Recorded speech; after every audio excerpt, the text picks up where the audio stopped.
Thank you for tuning in to our first episode of Speedway Harley-Davidson Parts Tips. In today's episode, we're going to be covering best practices for ensuring that your battery is happy and healthy. With many of us getting our motorcycles out of storage for the 2022 riding season, you may find that your motorcycle is not wanting to start or simply not starting at all. Ways that you can tell that your battery could be failing would be hard starting, no starting at all, or when you turn your motorcycle on, you notice that your lights dim and you may hear a faint clicking noise when you go to start it. Some of the ways that you can prevent your battery from getting into this state is by doing battery charging best practices. Those best practices include making sure that you have a current OEM battery in your motorcycle.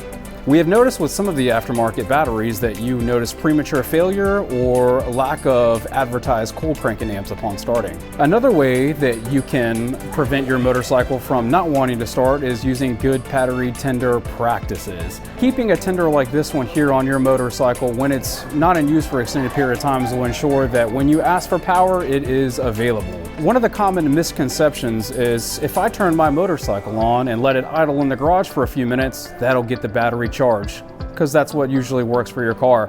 It couldn't be any further from the truth with these motorcycles. It's better off not starting it at all than to start it and let it idle for a few minutes. If you're going to start it with the mindset of charging the battery or allowing the charging system on the motorcycle to charge the battery, you're going to want to get it to operating temperature on an extended test drive. Letting it sit in your garage at idle will do more harm to the cold cranking amps than good.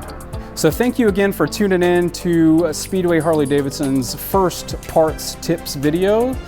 We do have these batteries on hand for the time being, but they're going fast, being that we are getting towards the 2022 riding season. So I would encourage you to reach out to our parts department here with any questions, comments, concerns regarding your battery. And if you have any questions about the batteries or anything Harley-Davidson related, I would encourage you to leave your comments down in the comment section below, and be sure to leave this a like as well as a bell notification click so you know when we have all of our new videos uploaded and you're the first to see it. Thank you for tuning in and have a great day.